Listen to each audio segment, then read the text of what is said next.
Eyes on the King, the risen King this morning. We do not have to have our eyes on the dead King.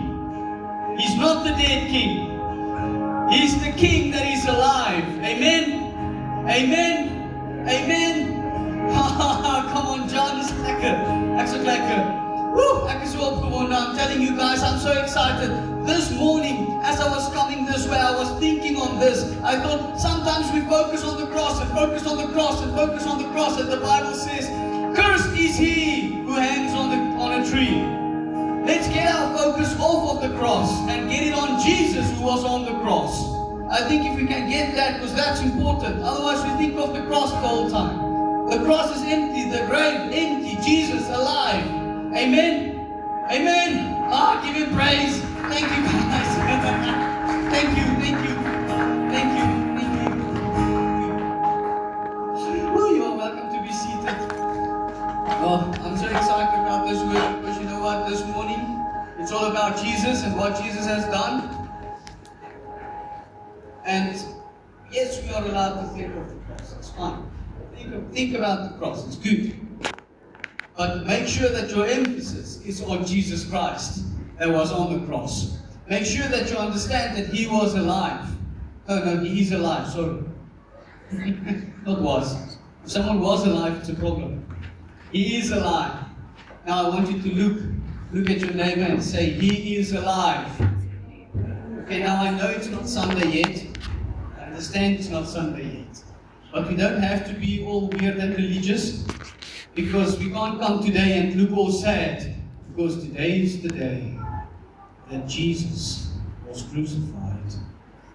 And look sad, feel sad. We know the truth, so we don't have to go with when He was crucified, and then a day passed, and then Sunday comes, and now we celebrate His resurrection. We can do the whole circle, Friday to Sunday. Amen? We don't have to be all religious and say, yeah, but we have to do that. No, we think about this. We think about the cross, what the cross has done, what it means for us, and that more than that, that He has risen. Amen? Let's go. I am ready. Thank you for those who are giving. You are welcome to give. We did not give you a specific time for offerings this morning. Just as Holy Spirit leads you, you are welcome to give. Thank you so much. May God bless you. I want you to look at your neighbor and say, from faultless to found in Him. From faultless to found in Him. That's the title. From faultless to found in Him. Because most of the time, people are preaching on Good Friday, they are preaching about the cross and your sin that has been forgiven and what have you and what not. But this morning I want to change it a little bit. I want to take it, I want to bring something else to your attention. It will also it's also about the sin that's forgiven. Your sins are forgiven. Already, it's done, it's finished. The blood of Jesus paid the price. But now, Good Friday is not about bad people becoming good. Do you know that? That's not what it's all about. It's not about bad people becoming good, or becoming better, or becoming a better version of themselves. That's not what it is. It's about realizing even the best weren't good enough. That's what it's all about. The cross revealed something, and I will preach on it this morning. I hope that you will understand it. But the cross also revealed that even the best were not good enough. That's why we needed the cross. That's why we needed Jesus Christ on that cross. You can be perfect in religion and still be lost. Still be lost. Perfect in religion, still be lost. And that's a thing we all sometimes struggle with. Especially if you think you have to perform or you have to do a certain thing. But let's go, let's see. Let's see where this goes. Let's go to Philippians 3. I want to read something. Philippians 3. This is actually very interesting. Paul is talking here. He's trying to explain something. He's not trying to actually succeed it. Understand the scriptures. That's the joke. He will succeed. Let's go to verse 4. Philippians 3 from verse 4. Listen to what Paul is saying. He says, though I also might have confidence in the flesh, if anyone else thinks he may have confidence in the flesh, I more so. Then he goes, circumcised the 8th day of the stock of Israel, of the tribe of Benjamin, a Hebrew of Hebrews, concerning the law, a Pharisee, concerning zeal, persecuting the church, concerning the righteousness which is in the law, blameless. But what things were gain to me, these I have counted loss for Christ. Yet indeed I also count all things lost for the excellence of the knowledge of Christ Jesus my Lord, for whom I have suffered the loss of all things, and count them as rubbish, that I may gain Christ, and be found in Him, not having my own righteousness which is from the law, but that which is through faith in Christ, the righteousness which is from God through faith. Now, this is something Paul is actually boasting about a little bit. Paul is a bit boasting here. He says, if anyone might have confidence in the flesh, then I'm also. I'm also, he says. Because then he starts to explain. He says, look at this. I have been circumcised on the 8th day in the stock of Israel, the tribe of Benjamin. I've done it the right way. And then he goes, he says, I'm a Hebrew of Hebrews. Then he goes, he says, I am a Pharisee. I have done it well. I am even a Pharisee. And Pharisee sounds negative, and it sounds condemning if you look at what Jesus said to them, but it's not. The Pharisees were actually the leaders of the time of the church. Not the church, but Israel. Of Israel. He says, I was a Pharisee. And then he says, I was zealous. I was so zealous that I even persecuted the church. I killed the church. If you're reading your scriptures, you'll see that Paul was the one standing there, looking after the clothes of the people stoning Stephen. He approved. He said, it's sharp, it's good, go for it. Kill that man, stone him to death. Because they are talking about some kind of a Messiah, some kind of a new kingdom. And we Pharisees, we don't know about that. We are not sure about that. So he says, I was a Pharisee. I was zealous. He says, blameless. In terms of the law. In terms of the law, I was blameless. Now, it may sound as if he's saying something that's contradicting, because have you heard those people say nobody could have done it except Jesus Christ? He was perfect. Now you see, Paul was not perfect, because there's something different here. He was blameless, not sinless. There's a difference. He was blameless. In other words, he followed the law to the T. He said, when I need to sacrifice, I sacrifice. When I tithe, I tithe. When I need to say something, I say something. When I do something, I do something. When I pray sometime, I go the right time, I do it. I was doing everything according to the way it was supposed to be. I was blameless when it comes to the law. I've done everything according to that system. So if you look at that system, you'll see he's blameless, and there's no accusation that could stick to him. Because he has done everything according to the law.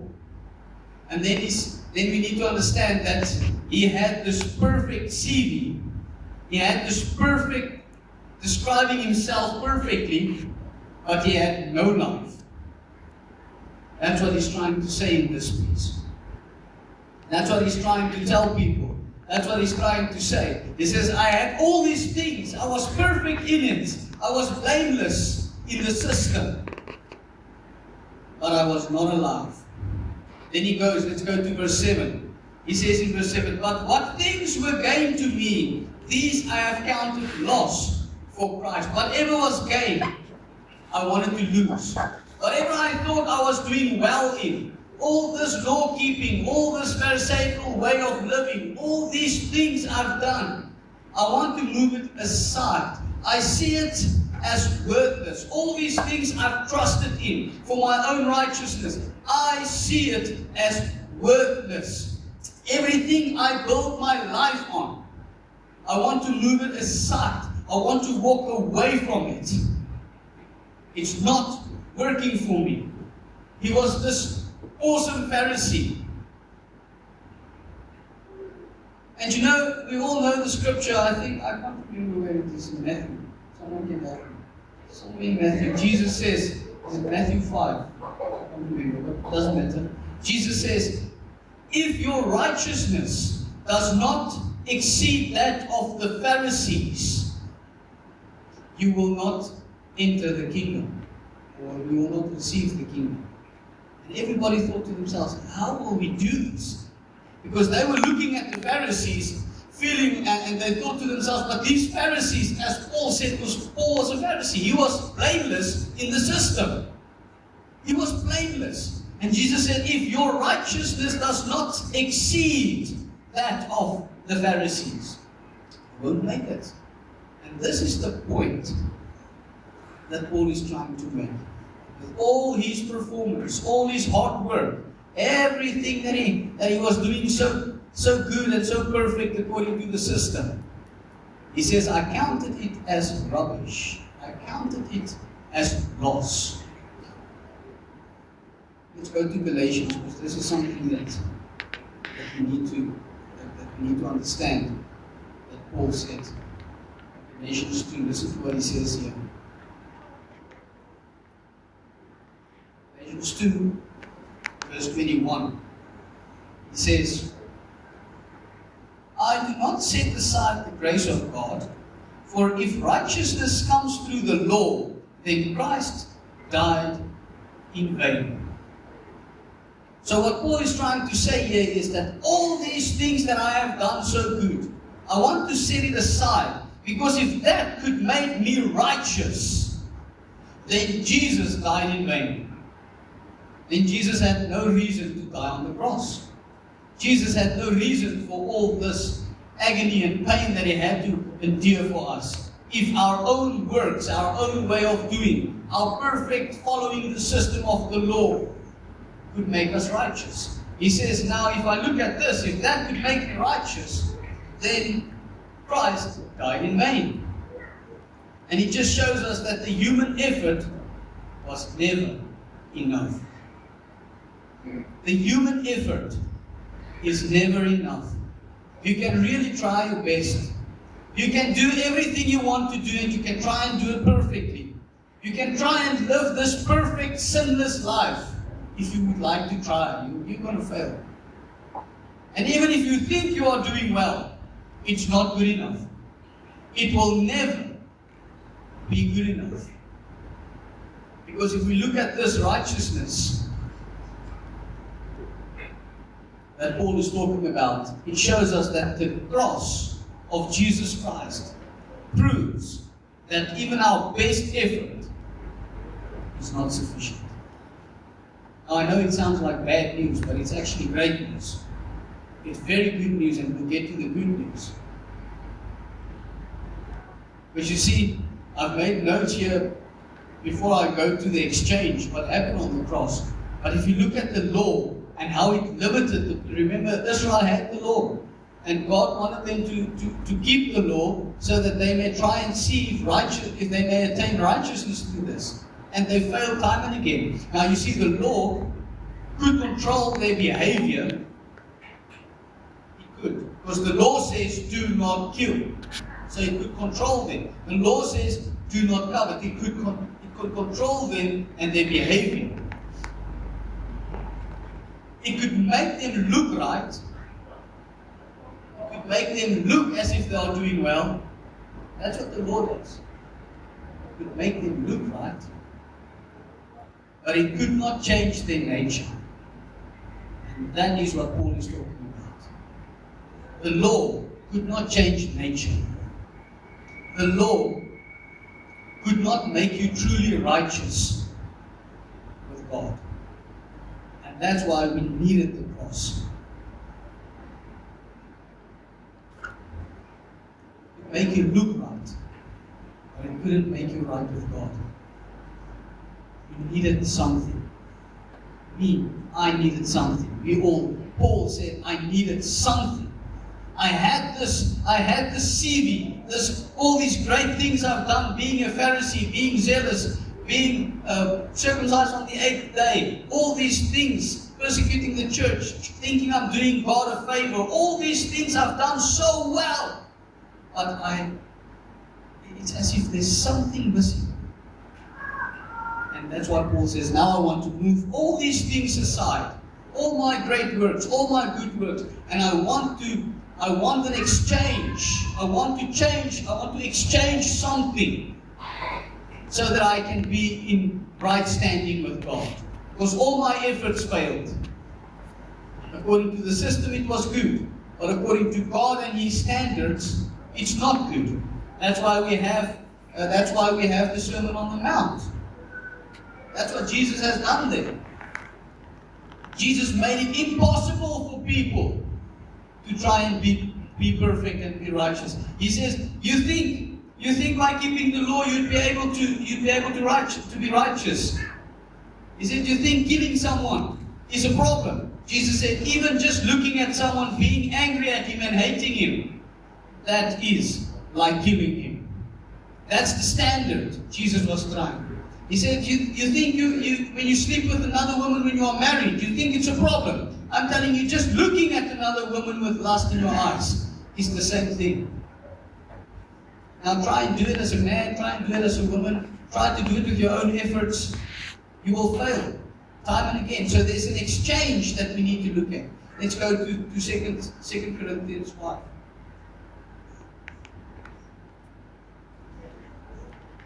That's why Paul gave his whole CV there in Philippians 2. Because he's trying to say that I was good, I was actually blameless in the law, I was doing very well. But it was not enough. I needed someone else. Let's go to verse 21. Verse 21 says, for He made Him who knew no sin to be sin for us, that we might become the righteousness of God in Him. So there's an exchange that took place for us. Jesus became sin, and then we became His righteousness. There's an exchange. It's not an effort thing anymore. It's not I need to do well. I am a Pharisee of Pharisees. I am circumcised on the 8th day. I am zealous. I am attending church. I am reading my Bible. I am praying enough. I am doing this. I am doing that. It's not about that. The cross came. Jesus Christ came. He came and He died on the cross so that there may be an exchange of nature. Because there is the problem. It's nature. We have all fallen short of the glory of God. We've read that in Romans. It all happened when Adam fell. Everything happened when Adam fell. That's why there had to be an exchange. Something new had to come. And the only way for something new to come is if there was an exchange on the cross. And there's a full circle. We will get to everything on Sunday. But as I said, we know that He is alive. We know that He's risen. But for now, the exchange comes. He says, I became sin, Jesus Christ, so that you may become righteousness. Not improve. Not so that you may improve in your effort. He didn't say, I will die on the cross so that you may improve in your effort. He said, I will die on the cross so that there will be an exchange. So that the sin nature that you had, that's why the Bible says, you have been crucified with Him. Your sin nature on the cross with Him. And then the exchange came. You now receive His righteousness.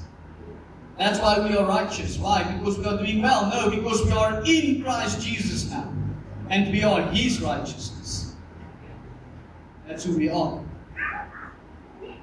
We don't improve into righteousness. We cannot improve into it. You cannot say, I am doing better and better and better, and now I'm becoming more righteous. It's an exchange that happened here on the cross. Righteousness is given, and then it is received. You cannot work for it. You cannot try your best and do better and better and think your righteousness is coming. Righteousness is received. And if we can grasp it as the children of God, that it is received, then we will stop trying to improve in what we are doing for the righteousness. We will improve in what we are doing because we are righteous. Does it make sense? Because the nature now changed. The nature that is within you will come out of you now, and that will be the fruit of the righteousness that is within you. And that's why we needed the cross of Jesus Christ. Because even from being faultless, Paul was still not found. He was still not alive. He says that in Philippians. We can go back to Philippians. We can go back to Philippians and read what he says here. 3 verse 9, listen to this. He says, let's go from verse 8. Yet indeed I also count all things lost for the excellence of the knowledge of Christ Jesus my Lord, for whom I have suffered the loss of all things, and count them as rubbish, that I may gain Christ. This is now verse 9. And be found in Him, not having my own righteousness. It's not my way. It's not what I'm doing. It's not my effort. He says, not having my own righteousness, which is from the law, but that which is through faith in Christ. A righteousness which is from God by faith. That's what Paul wanted. And that's why he said, I will take all these things and move it aside. And the problem is, we can look at it even for ourselves. Each and every one of us individually, sometimes we think we must just strive a bit more. We must just try a little bit harder. We must just work a little bit harder. Obey a little bit more. Try to do a little bit more. Just try to get God's attention again. Don't you understand that you are inside of Him? You've got His attention. When you do something wrong, the Bible says in 1 John, he says, we have an advocate in heaven. So your wrongdoing does not remove you. Your wrongdoing does not take you out of fellowship. You have perfect fellowship. It's the conscience that blocks you towards God. That's what the cross has done. It gave you a new nature. It's not something that you fall in and out of. In and out and in and out and in and out. I've done something wrong. I must work harder. Otherwise, it's your own righteousness. And that's what Paul says. Even all the trying my best and do everything that I could do in my power, all those things I move aside now. Because what I need is I need to understand that I became the righteousness of God in Christ Jesus. And I'm not falling in and out of it because of what I do. Because I've moved it aside. Obeying, trying to do the good things, trying to be the best. We will always try to perform more. Fixing themselves. People trying to fix themselves. If I could only get to a place where I stop doing this. Do you understand that the more you focus on stopping to do something, the more you will do it? So that's how the law works. That's how the law works. That's why God gave them the law. Because their focus was on the law. You shall not this, you shall not that. And then they walk around, I'm not supposed to do this, I'm not supposed to do that, I'm not supposed to think this, I'm not supposed to... And the focus is not on the finished work of the cross. If we can focus on the finished work of the cross, what Jesus has done on the cross, what the blood meant for us, if we can get to that, our focus will shift from obeying something to living in someone. Does it make sense? Because the more you focus on obeying something, the less you focus on who you stand in. Because you already have the righteousness of Jesus Christ, of God, on you and in you, and that's who you are. It's a nature change.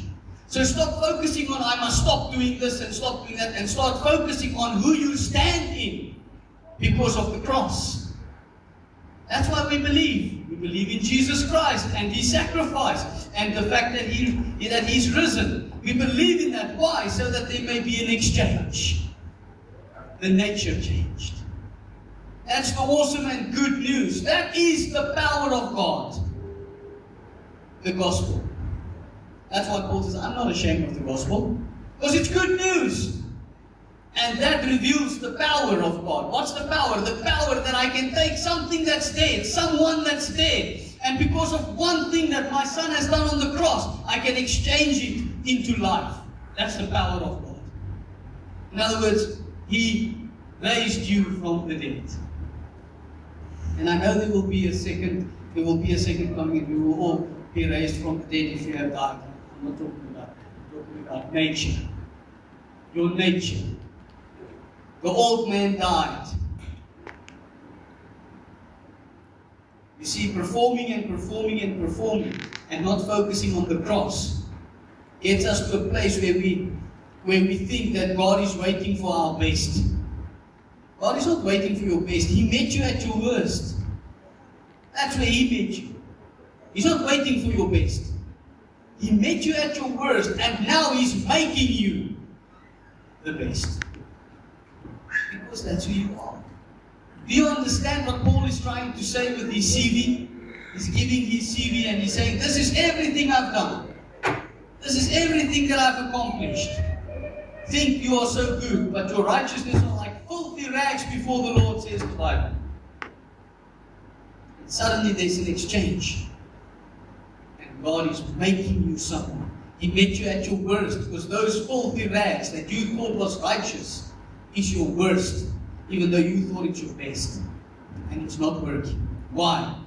Because we need to rest in Jesus Christ. That's how easy it is.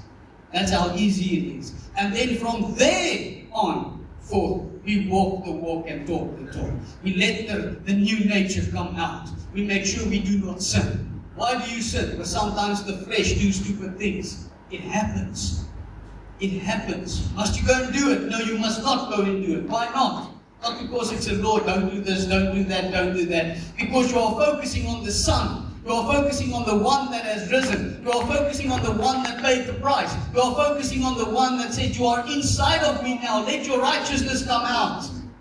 Let my righteousness come out. That's why it is then you get to a place where we always say this, Romans 12 says, renew your mind. Being transformed. Transformed into what? Because you have already been changed. What? Transformed. In other words, let that things which you are doing now come in line with your nature. That's what he's saying.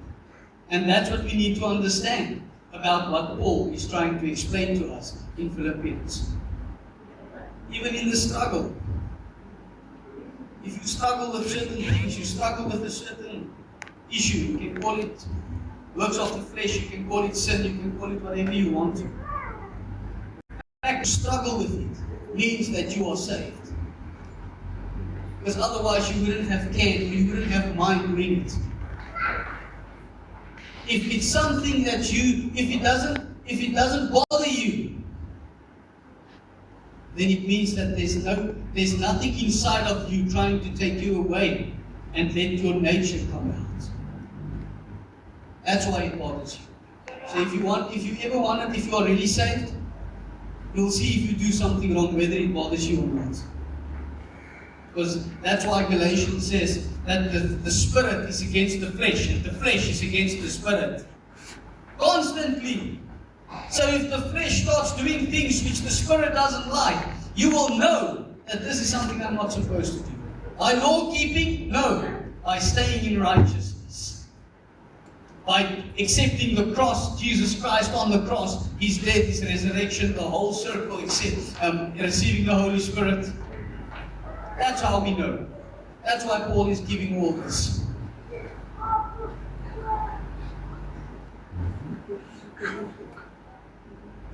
Because when we start to learn from what Jesus has finished, we can learn from there, from the finished work of Jesus Christ. You will see the struggles will not be there. You will see that even though struggles come, we will be able to overcome because we are in Christ Jesus. And how did this happen? It's not by our effort.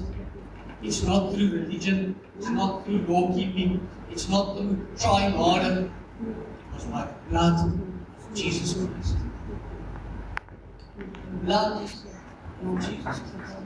That is what made the difference in our lives. I'm going to finish up with the blood because then I have communion together. I want us to go to Luke 22. I see it here.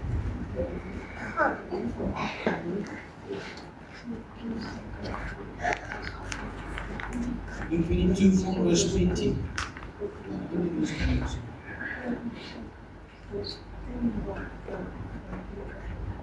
Listen to this. Jesus says, likewise, he also took the cup after supper, saying, listen to this, Jesus is speaking.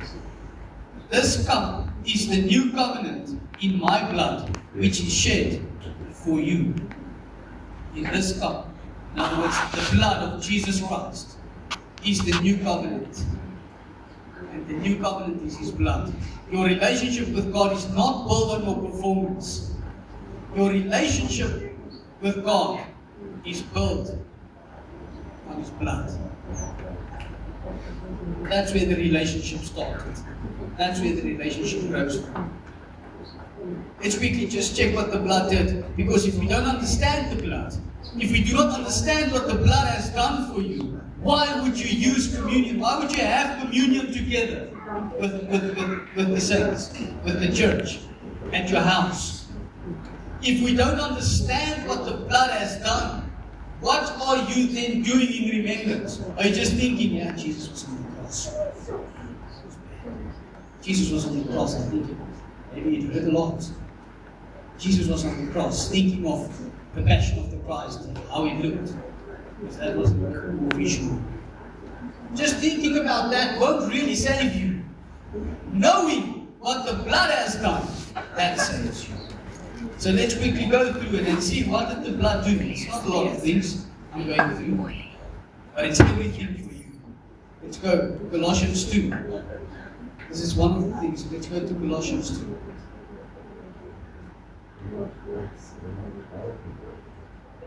Listen to what Colossians says, what Paul is writing here.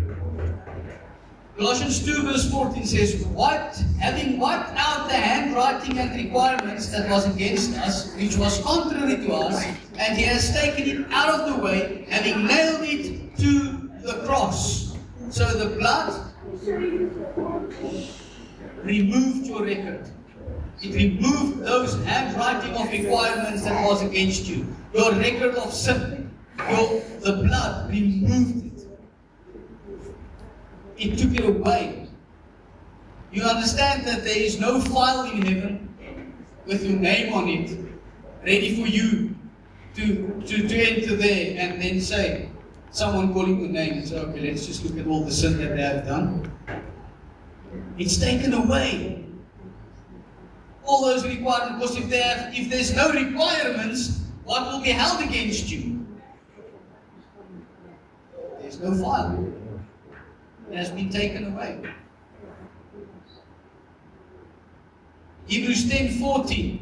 It says you have been forgiven. Past tense. That's what the blood has done. You have been forgiven. So every time you have communion, you think, there's no record of what I've done wrong in heaven. It's taken away. Number 2, I am forgiven. Past tense. You don't have to get forgiven every day. You are forgiven once for all. Forgiven. Judicially, you are standing righteous before God. You are forgiven. That's what Hebrews says. Ephesians 2:13 makes it clear you do not approach God hoping that maybe He will accept you. The blood of Jesus has drawn you near. Listen to this, Ephesians 2:13. It says, but now in Christ Jesus, you who once were far off have been brought near by the blood of Christ. You are not far from Him anymore. You are not in and out of Him anymore. You have been brought near. It's easy. It's about believe or don't believe. That's what it's about. And if we understand that, then we will understand why Paul said, I have this whole CV, everything that I have accomplished, but I'm taking everything and moving it aside, because there's only one thing I need, and that is the cross. That is Jesus Christ. That is the blood. That is the resurrection. It's only that gospel that I need, the good news. And then I will become the righteousness of God.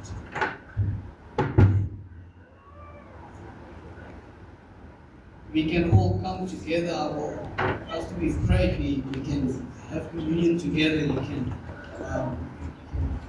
take this side, you can get yourself what you need and go sit, and we'll give you a moment to have communion. But I want us to remember this, because this is what the scripture says. 1 Corinthians. Which will be 1 Corinthians 11. Are you going to serve them? You are coming to the front, getting what you need, and then go sit. Let's quickly go to 1 Corinthians. Read this. 1 Corinthians 11, verse 25.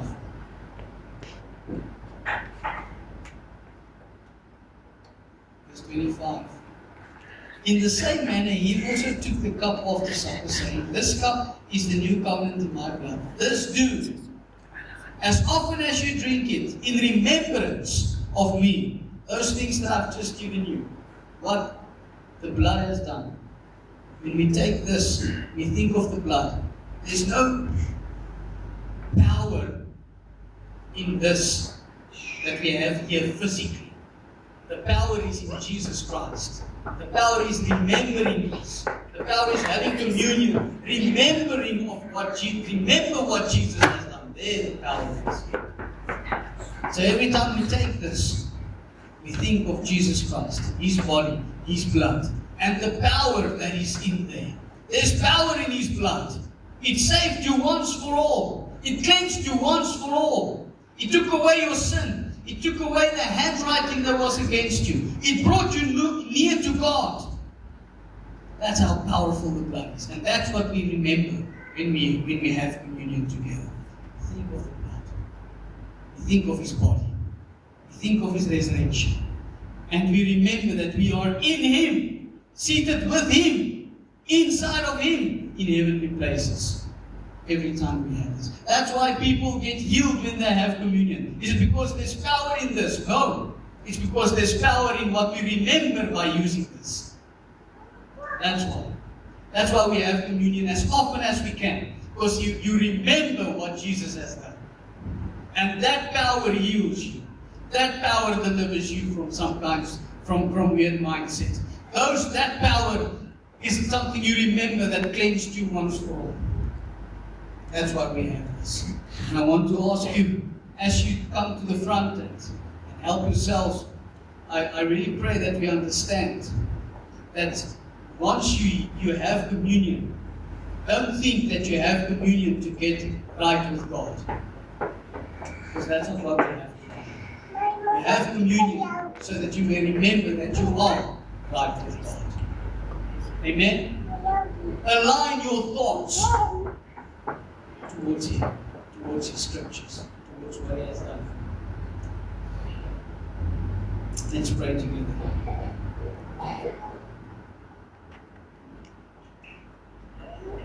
Father, I pray that each and every one of us, as we have communion together, that we will remember what you have done for us. Remember what God has done.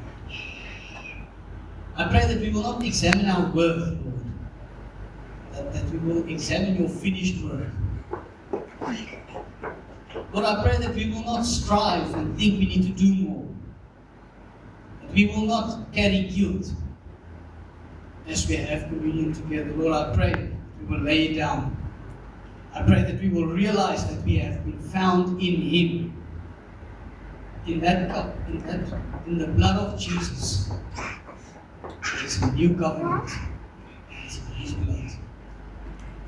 Because of your blood, Jesus, we are forgiven. We are cleansed. We are yours. In Jesus' name. Amen. Amen. You can start on this side, and everybody can do, not that many people. You are welcome to.